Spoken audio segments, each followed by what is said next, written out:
Assalamualaikum warahmatullahi wabarakatuh. Salam sejahtera bagi kita semua.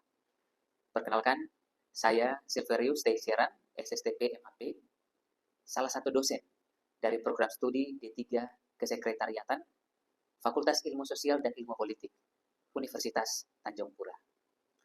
Pada kesempatan kali ini, saya akan menjelaskan salah satu mata kuliah yang saya ampu, yaitu mata kuliah pelayanan publik.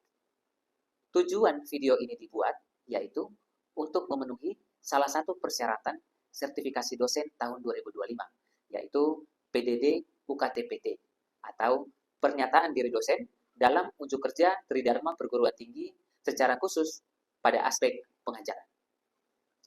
Mata kuliah pelayanan publik merupakan mata kuliah wajib dari kajian administrasi publik. Mata kuliah ini ditujukan bagi mahasiswa administrasi pemerintahan, kajian administrasi publik pada semester 4. Mata kuliah pelayanan publik ini memiliki bobot sebesar 3 SKS selama 1 semester.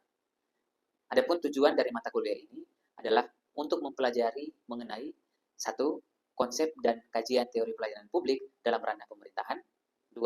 Penyelenggaraan pelayanan publik di Indonesia. 3. Paradigma administrasi publik dalam penyelenggaraan pelayanan, yaitu Old Public Administration atau OPA, New Public Management atau NPM, serta New Public Service atau NPS, dan peraturan perundang-undangan yang mendasarinya. 4. Manajemen pemerintahan secara umum. Metode pembelajaran dilakukan dengan kuliah, tanya jawab, studi kasus, visitasi instansi, dan presentasi interaktif 2 arah. Mata kuliah pelayanan publik ini terdiri dari 16 kali pertemuan, di antaranya pertemuan ke-8 yaitu ujian tengah semester, dan pertemuan ke-16 yaitu ujian akhir semester. Adapun CPMK atau capaian pembelajaran mata kuliah pelayanan publik adalah S9, P2, P3, P4, KK2, dan KK6. S9 yaitu mahasiswa menunjukkan sikap bertanggung jawab selama mengikuti perkuliahan mata kuliah pelayanan publik melalui pengerjaan tugas dengan cermat dan tepat waktu. P2 yaitu mahasiswa mampu memahami konsep teoritis pelayanan publik, e-government, inovasi pemerintahan, kerjasama daerah, dan evaluasi program pemerintah secara mendalam. P3 yaitu mahasiswa memahami peraturan perundang-undangan yang berhubungan dengan tugas dan fungsi sebagai pengelola administrasi, pelayanan publik, serta analisis pemerintahan daerah. P4 yaitu mahasiswa dapat memahami konsep dan prinsip meliputi A. Pengelolaan administrasi pemerintahan, B. Pelayanan publik, C. Analisis pemerintahan daerah, D. Penyusunan program kelembagaan dan kerjasama daerah, E. Evaluasi program dan kerja pemerintah daerah.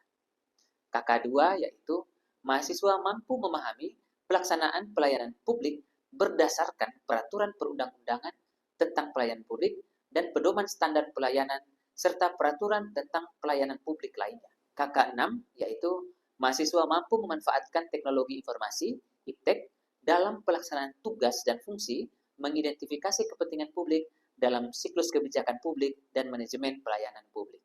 Adapun sub CPMK terdiri dari sub CPMK 1 sampai dengan sub CPMK 13. Sub CPMK 1, mahasiswa mampu memahami kajian teoritis pelayanan publik. Sub CPMK 2, mahasiswa mampu mengidentifikasi, menjelaskan, dan menerapkan ketentuan dalam peraturan perundang-undangan tentang pelayanan publik. Sub CPMK 3, mahasiswa mampu memahami mutu pelayanan, pendekatan perilaku dalam pelayanan, keluhan pelanggan, dan kepuasan pelanggan.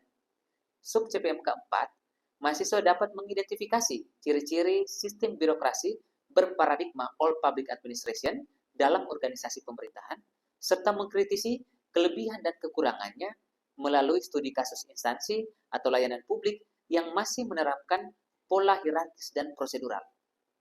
Sub CPMK 5, mahasiswa mampu mengkaji prinsip-prinsip New Public Management atau NPM, serta menganalisis penerapannya dalam pengelolaan organisasi sektor publik. Sub CPMK 6, mahasiswa dapat mengidentifikasi penerapan nilai-nilai New Public Service dalam layanan publik, serta menyusun rekomendasi peningkatan pelayanan yang menempatkan warga sebagai mitra aktif dalam proses kebijakan.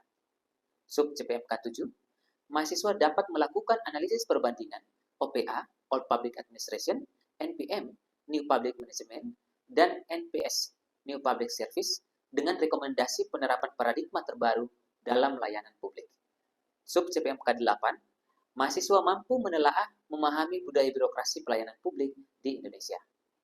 Sub CPMK 9, mahasiswa dapat mendeteksi isu mengenai transparansi dan akuntabilitas pelayanan publik berbasis dokumen. Sub CPMK 10, mahasiswa mampu memahami kinerja pelayanan publik dan pengukuran kinerja pemerintah. Sub CPMK 11, mahasiswa dapat menganalisis pengukuran kinerja value for money. Sub CPMK 12, mahasiswa mampu memahami standar pelayanan publik partisipatif. Dan yang terakhir, sub CPMK 13, mahasiswa mampu menjelaskan prinsip dan tujuan Citizen Charter dengan berorientasi pada kepuasan publik. Asesmen dalam mata kuliah ini terdiri dari 40% keaktifan mahasiswa dalam proses belajar mengajar, 15% ujian tengah semester, 20% tugas, 25% ujian akhir semester, dengan total pembobotan sebesar 100%. Demikian informasi yang bisa saya sampaikan mengenai mata kuliah pelayanan publik untuk mahasiswa semester 4, bidang studi administrasi publik, Fakultas Ilmu Sosial dan Ilmu Politik, Universitas Tanjung Pura. Selanjutnya, berikut cuplikan proses pembelajaran mata kuliah pelayanan publik pada pertemuan ke-6, yaitu New Public Service.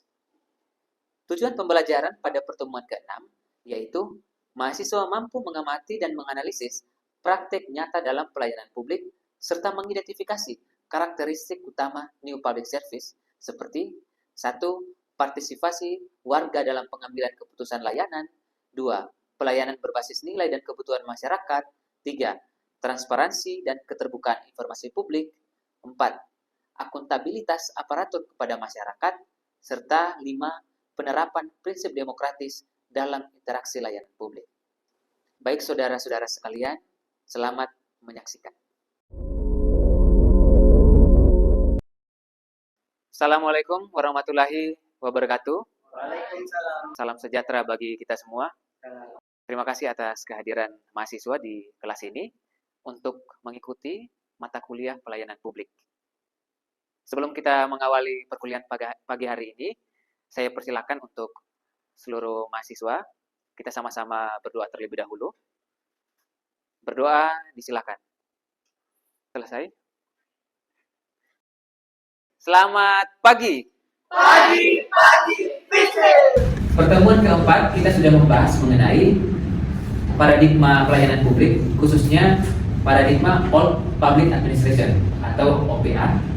Pertemuan kelima kita sudah bahas mengenai New Public Management, dan sekarang pertemuan yang ke-6 yaitu New Public Service. Namun sebelumnya kita recall kembali, apakah kita masih ingat materi yang sebelumnya mengenai New Public Management. Berikut sudah saya siapkan kuisis. Kita boleh masuk ke dalam link kuisis yang sudah siapkan, kemudian jawab beberapa pertanyaan yang sudah saya siapkan. Oke, baik. Kita hitung sama-sama ya. Dari 3. 3, 2, 1.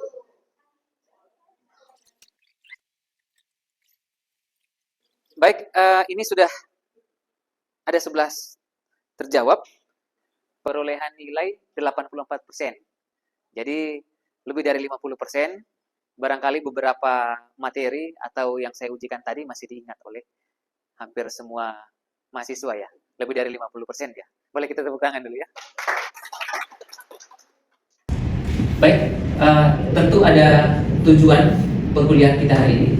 Bagaimana mahasiswa dapat mengetahui nilai-nilai dari New Public Service. Sudah saya tampilkan di sini bahwa ada partisipasi warga, layanan berbasis nilai dan kebutuhan masyarakat, kemudian transparansi, akuntabilitas aparatur, serta interaksi yang demokratis. Tentu ada paradigma yang ditawarkan oleh New Public Service ini. Kualitas pelayanan publik sangat dipengaruhi oleh sistem administrasi yang dijalankan oleh birokrasi. Di sini ada hubungan antara administrasi dengan pelayanan. Saya coba garis bawahi apa itu administrasi dan apa itu pelayanan. Barangkali ada yang bisa menyampaikan atau bisa bantu saya menyampaikan kembali, recall kembali apa yang kita sudah bahas sebelumnya mengenai administrasi pelayanan. Oke, Pak. Silakan Siti. Baik, atas pertanyaannya Pak. Yang saya ketahui tentang administrasi ini adalah seluruh dari proses kerjasama antara dua orang atau lebih yang didasarkan atas rasionalitas tertentu untuk mencapai tujuan yang telah ditentukan sebelumnya. Jadi intinya itu administrasi merupakan proses kerjasama yang terorganisasi untuk mencapai tujuan. Demikian Pak. Baik, terima kasih Cindy. Boleh kita berikan aplaus? Cindy sudah sampaikan tadi bahwa di dalam administrasi ada tujuan, kemudian ada kerjasama. Nah, tanpa administrasi yang baik, tentu pelayanan publik tidak berjalan maksimal, sehingga perlu adanya administrasi. Perlu saya jelaskan kembali bahwa administrasi ini secara etimologis berasal dari bahasa Latin, terdiri atas dua kata. Yang pertama yaitu ad, dan kedua adalah ministre. Ad artinya menuju atau ke arah yang lebih baik. Kemudian ministre artinya pelayanan. Nah, jadi secara etimologis di dalam kata administrasi sendiri sudah ada makna mengenai pelayanan. Bagaimana untuk melayani? Apa yang kita persiapkan? Administrasi pelayanan. Nah, sehingga kita sudah sampai kepada pertemuan yang ke-6 ini, yaitu bagaimana pelayanan itu dengan paradigma NPS, New Public Service. Pelayanan All Public Administration, New Public Management, itu sudah kita pelajari sebelumnya, dan sekarang bagaimana NPS? Baik, New Public Service di sini adalah salah satu paradigma administrasi publik di dalam penyelenggaraan pelayanan. Barangkali ada yang bisa recall kembali materi minggu lalu mengenai pelayanan? Saya. Oke, silakan. Baik, terima kasih atas kesempatannya Pak. Sebelumnya, apa itu pelayanan? Seperti apa yang telah dibahas di pertemuan sebelumnya, pelayanan itu adalah bentuk pemberian jasa kepada masyarakat yang memiliki keperluan atau kepentingan tertentu oleh penyelenggara pelayanan publik. Nah, dalam hal ini pemberian jasa itu dilakukan oleh negara atau pemerintah yang kemudian diberikan sebagai tanggung jawab dan kewajibannya selaku penyelenggara pemerintahan atau negara itu sendiri. Itu yang saya ketahui Pak. Terima kasih. Baik, terima kasih. Boleh kita. Jadi pelayanan ini merupakan program pemerintah. Salah satu program pemerintah di dalam menjalankan tugasnya yaitu melayani. Nah, pelayanan publik, banyak produk-produk pelayanan yang dihasilkan oleh pemerintah, apakah sudah betul-betul terlaksanakan dengan baik? Yang nanti akan kita bahas setelahnya. Tentu antara administrasi dan pelayanan ini punya kaitan yang sangat erat. Ya, tanpa adanya administrasi, tentu pelayanan tidak maksimal. Administrasi bagian dari pengarahan, bagian dari perencanaan, kemudian pelayanan bagian dari pelaksanaan. Sehingga kalau kita tidak merencanakan dengan baik, tentu pada saat pelaksanaannya pun tidak begitu maksimal. Baik, ini kilas balik pertemuan sebelumnya mengenai New Public Management. Nah, New Public Management ini lebih ke organisasi wirausaha. Jadi mulai ada unsur-unsur bisnis di dalamnya, berbeda dengan All Public Administration. Jadi ada satu perkembangan paradigma di sini yang meninggalkan paradigma yang kaku, birokrat yang kaku, beralih ke arah New Public Management. Barangkali ada yang mau bertanya mengenai dua paradigma ini? Silakan. Saya Pak. Oke. Terima kasih atas kesempatannya. Saya ingin bertanya, kalau paradigma New Public Management sudah bagus, kenapa muncul paradigma New Public Service? Baik. Terima kasih atas pertanyaannya. Tadi ada pertanyaan bahwa apabila NPM itu sudah bagus, kenapa muncul NPS? Apakah NPS itu menggantikan semua daripada NPM? Nah, di sini saya sampaikan tidak semua digantikan, tetapi diperbaharui, direvisi. Jadi nilai-nilai demokrasi itu tetap ada juga di dalam NPS. Kemudian nilai efisiensi pun masih hadir. Hanya saja di sini kita lebih fokus kepada kepentingan masyarakat. Apa yang disampaikan masyarakat? Masyarakat itu tidak hadir sebagai pelanggan seperti yang ada di NPM. Masyarakat turun ambil andil di dalam partisipasi hadirnya satu kebijakan. Nah, jadi ketika di NPM, masyarakat ini hanya sebagai objek, hanya menerima. Apa yang mau disampaikan itu masih terbatas. Nah, tetapi dengan hadirnya NPS ini mulai melengkapi, partisipasi masyarakat mulai meningkat. Bisa ya? Kemudian kita lanjut ke pertemuan kita hari ini, kita membahas mengenai New Public Service. Nah, seperti yang saya tampilkan, di sini ada kritik NPS terhadap New Public Management. Jadi masing-masing paradigma ada kritik, sehingga muncul paradigma yang baru. Kita terus berkembang. Kemarin berubah menjadi All Public Administration, berubah menjadi NPM, New Public Management, kemudian sekarang menjadi New Public Service. Nah, kata service yang kita ketahui sebagai pelayanan, inti dari bidang ilmu administrasi publik. Oke. Di sini ada dua tokoh, yang pertama adalah Janet F. Denhart, dan kedua adalah Robert B. Denhart. Mereka adalah akademisi yang mengenalkan ini dari Amerika Serikat melalui buku Serving Not Steering. Ada buku yang mereka keluarkan bahwa selama ini masyarakat itu tidak mendapatkan kesempatan untuk banyak menyampaikan aspirasi, tetapi hanya menjalankan sesuatu berdasarkan pengarahan.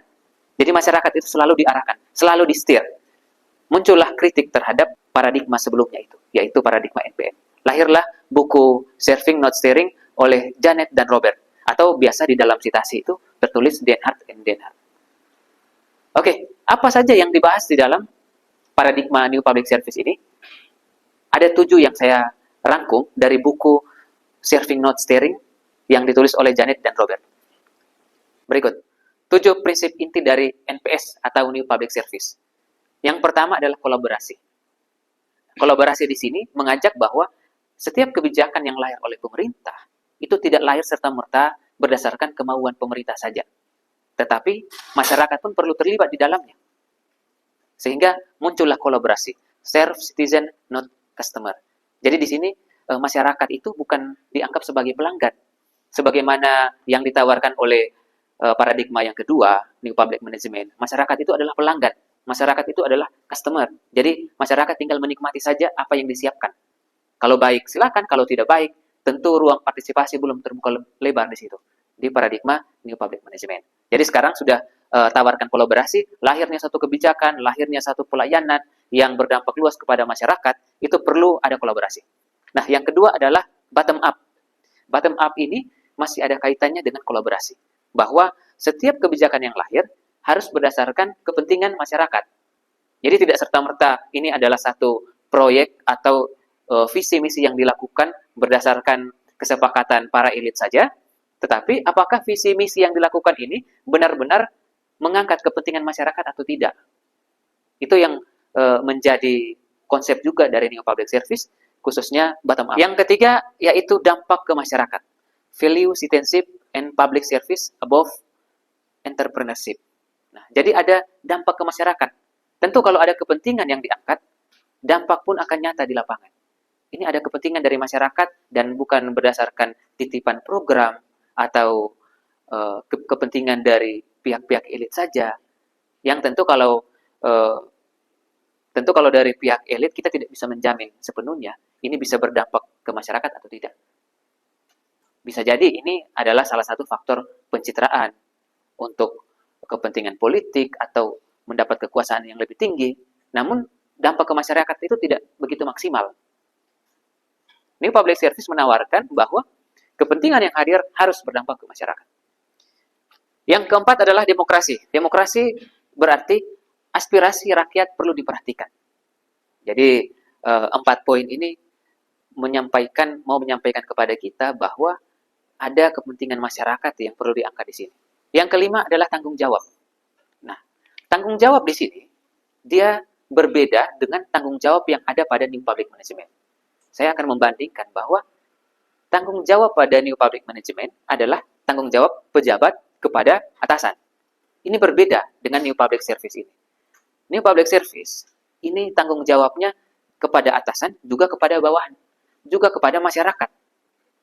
Jadi tidak ada prinsip yang penting terlaksana, yang penting pimpinan itu senang dengan program yang dilaksanakan, tetapi tanggung jawab moralnya kepada penerima layanan seperti apa, itu juga menjadi poin penting di dalam paradigma New Public Service. Sehingga ketika suatu pelayanan itu hadir, benar-benar pelayanan ini adalah pelayanan yang bermanfaat untuk masyarakat. Pelayanan yang bertanggung jawab. Jadi di poin ke-6 ini ada fasilitasi dan mengarahkan. Jadi tidak hanya mengarahkan saja bahwa masyarakat akan melakukan ini, tetapi masyarakat itu perlu untuk didampingi, dibimbing. Silakan melaksanakan kegiatan ini. Atau dalam contoh di lingkungan kampus, seperti bimbingan skripsi ya.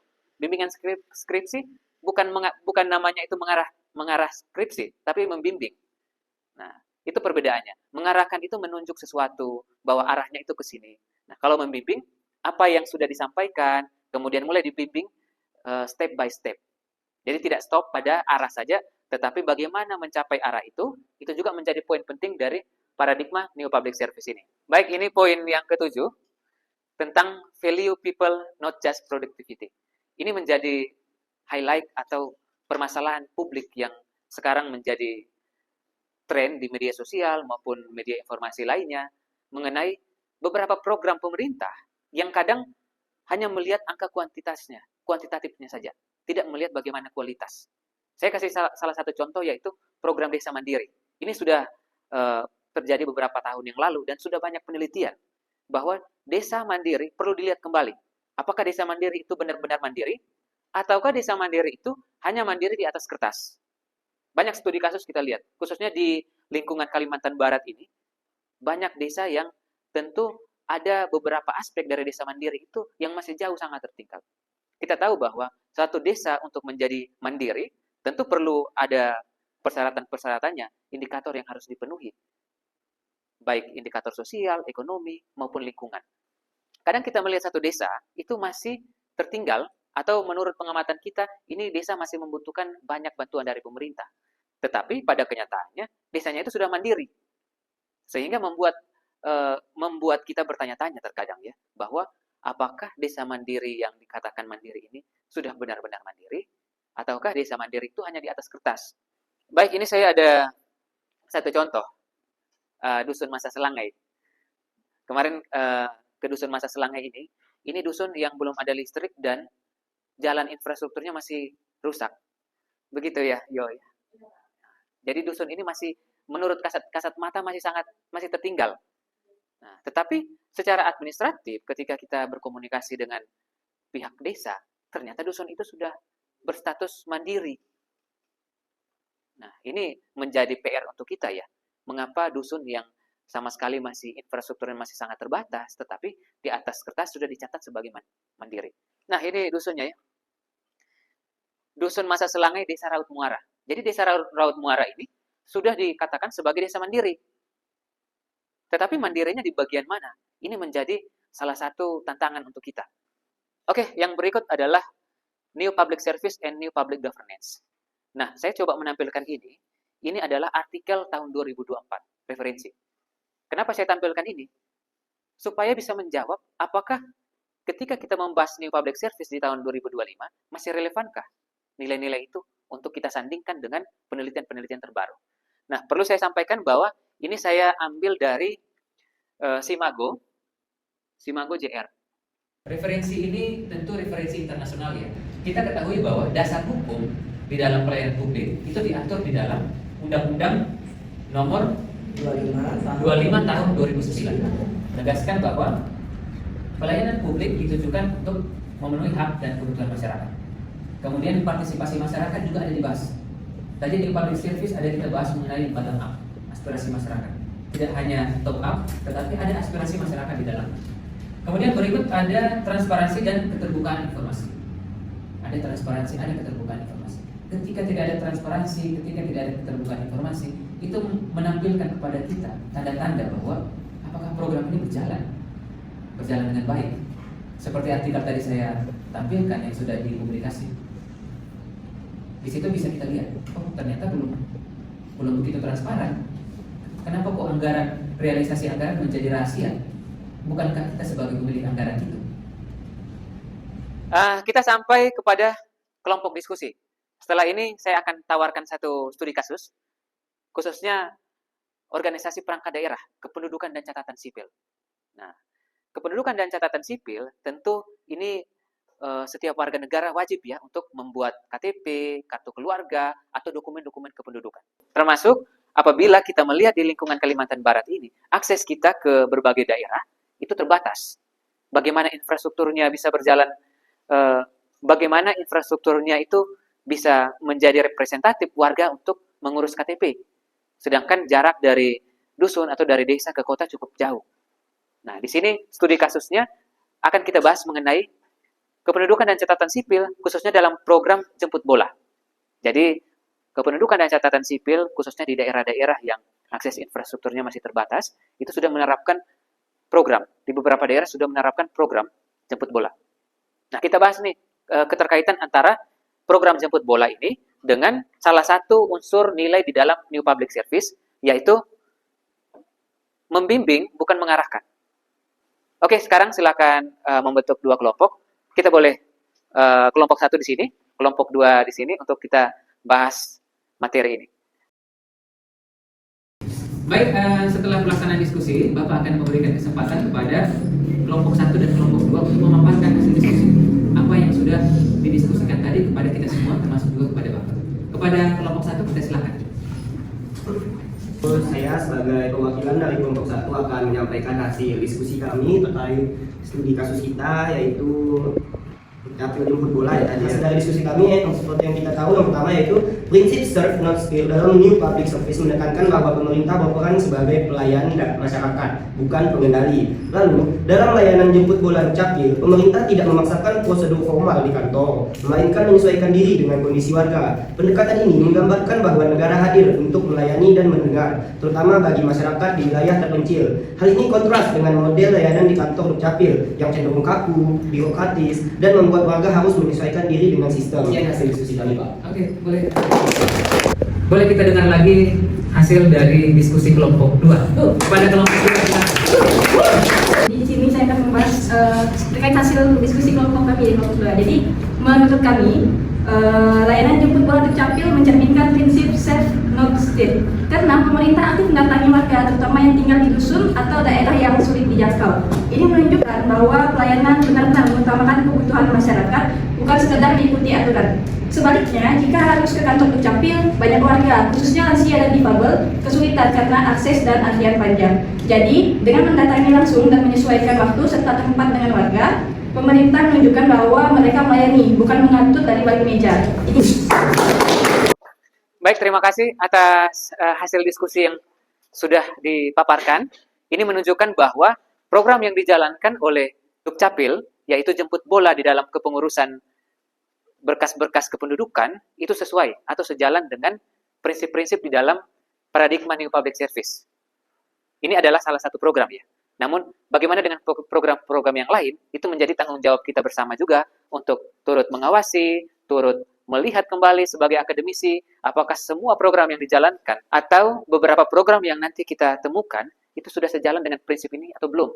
Ataukah kita sebenarnya kembali ke All Public Administration, yang kita sudah lewati ratusan tahun yang lalu.